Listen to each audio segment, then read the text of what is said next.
Hello guys, welcome back to my channel. இன்றைக்கி நம்ம என்ன வீடியோ பார்க்க போகிறோம் அப்படின்னு பார்த்தீங்கன்னா, இந்த சிம்பிளான ஒரு குட்டி கம்பி கோலம் தான் வந்து பார்க்க போகிறோம். இது வாசலில் போடுறதுக்கு ரொம்பவே அழகாக இருக்கும். இப்போ இந்த கோலத்தை எப்படி போடுறதுங்கிறத பார்த்துடலாமா? இப்போ இந்த கோலம் போடுறதுக்கு 8 புள்ளி வந்து 4 தடவை வச்சுருக்கேன்.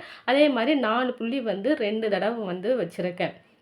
இப்போ இந்த புள்ளிய வந்து வச்சதுக்கப்புறமா, நம்ம 4 புள்ளி வந்து ஃபர்ஸ்ட்டு வச்சுருக்கோம் இல்லையா? அதில சைட்ல இருக்கிற அந்த 2 புள்ளியையும் விட்டுருங்க. நடுவுல இருக்கக்கூடிய ஃபர்ஸ்ட்டா இருக்கு பார்த்தீங்களா? அந்த புள்ளியையும், அதுக்கு கீழ இருக்கிற 3 புள்ளி, அந்த 3 புள்ளியில நடுவுல இருக்கு பாருங்க, அது கீழ 1 புள்ளி இருக்கும். அந்த புள்ளிய வந்து கனெக்ட் பண்ணி ஒரு பாக்ஸ் மாரி வந்து போட்டுக்கோங்க. அதே மாரி அதுக்கு பக்கத்தில இன்னொரு புள்ளி இருக்கு இல்லையா? அந்த புள்ளி கீழ 3 புள்ளியும், அது கீழ 1 புள்ளி இருக்கு பார்த்தீங்களா? அத சேர்த்து ஒரு பாக்ஸ் வந்து போட்டுக்கோங்க. இப்ப இதே மாரி வந்து 4 சைடுமே வந்து போட்டுக்க போறோம்.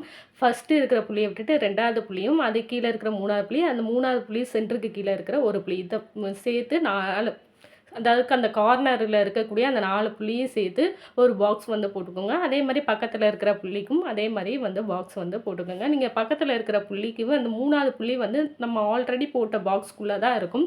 ஸோ, அதனால அந்த இத பார்த்து கேர்ஃபுல்லா வந்து போட்டுக்கோங்க. இப்ப இதே மாரி அடுத்த சைடும் வந்து நம்ம வந்து போட்டுக்கலாம்.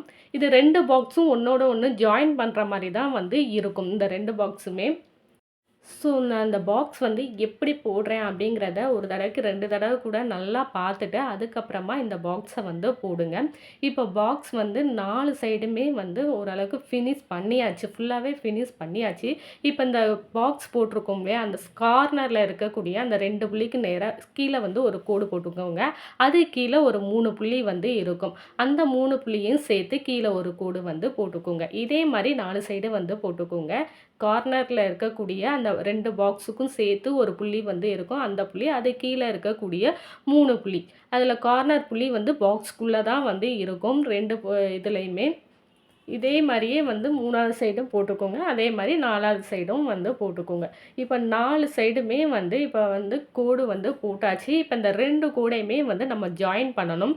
ஜாயின் பண்றதுக்கு அந்த பாக்ஸ்க்குள்ளயே வந்து கொண்டுட்டு போயி வெளியில ஒரு புள்ளி இருக்கு பார்த்தீங்களா? அந்த புள்ளிய கனெக்ட் பண்ணி இந்த மாரி வி ஷேப்ல வந்து கொஞ்சம் வளைச்சு விட்டு வந்து போட்டுக்கோங்க 2 சைடுமே.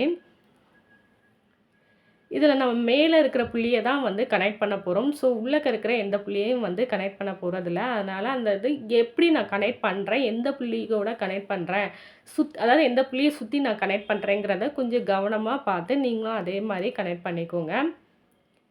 இப்ப இதே மாரி 2 சைடும் வந்து போட்டாச்சு. இப்ப அடுத்து மீதி இருக்கக்கூடிய 2 சைடும் வந்து போட்டுறலாம். இப்ப கீழ இருக்கிற பெரிய கூட வளைச்சு கொண்டுட்டு வந்து போட்டுட்டு மேல இருக்கிற புள்ளிக்கு உள்ளக்க இருக்கிற மாரி வளைச்சு போட்டுக்கோங்க. இந்த சின்ன கோடும், பெரிய கோடும் வந்து நல்லா ஜாயிண்ட் ஆகணும். அத மட்டும் கவனமா பார்த்துக்கோங்க. இப்ப நான் எந்த அளவுக்கு வளைச்சு போடுறேன் அப்படிங்கிறது உங்களுக்கு பார்த்தாலே வந்து தெரியும். நல்லா கவனமா ஒரு தடவைக்கு 2 தடவ கூட நீங்க நல்லா பார்த்துட்டு, அதுக்கப்புறமா வந்து போடுங்க. இப்ப பார்த்தீங்கன்னா தெரியும் 4 சைடுமே போட்டாச்சு. நடுவுல 2டே 2 புள்ளி இருக்கும். அந்த 2 புள்ளியுமே ஜாயின் பண்ணி நான் ஸ்டார் மாரி வந்து போட்டுக்கிறேன். உங்களுக்கு வேற ஏதாவது டிசைன் போடணும் அப்படின்னு தோணுச்சுன்னா, நீங்க அது கூட வந்து போட்டுக்கலாம். இது வந்து ரொம்பவே சிம்பிளான ஒரு கோலம் தான். போடுறதுக்குமே வந்து ஈஸியா தான் வந்து இருக்கும். இந்த கோலத்த வந்து ஒரு தடவைக்கு ஒரு 2 தடவ கூட நீங்க ஃபர்ஸ்ட்டு இருந்து கூட நீங்க லாஸ்ட் வரைக்கும் பாருங்க. நீங்க பார்க்குறதுக்கு ரொம்பவே சிம்பிளா தான் இருக்கும். அதே மாரி போடுறதுக்குமே வந்து ரொம்பவே சிம்பிளா தான் வந்து இருக்கும். நீங்க அந்த 2 பாக்ஸையும் இந்த 2 கோடும் வந்து நல்லா ஜாயின் பண்ணி விட்டுட்டீங்கனாலே போதும். உங்களுக்கு அவ்வளோதான் கோலமே வந்து முடிஞ்சிரும். ஸோ, இந்த கோலம் வந்து எப்படி இருக்கு அப்படின்னு சொல்லி என்னோட கமெண்ட்ல வந்து சொல்லுங்க. அண்ட் நம்ம சேனலை இப்போ தான் நீங்க ஃபர்ஸ்ட் டைம் பார்க்குறீங்க அப்படின்னாலும் மறக்காம சப்ஸ்கிரைப் பண்ணிக்கோங்க. See next video. Take care. By.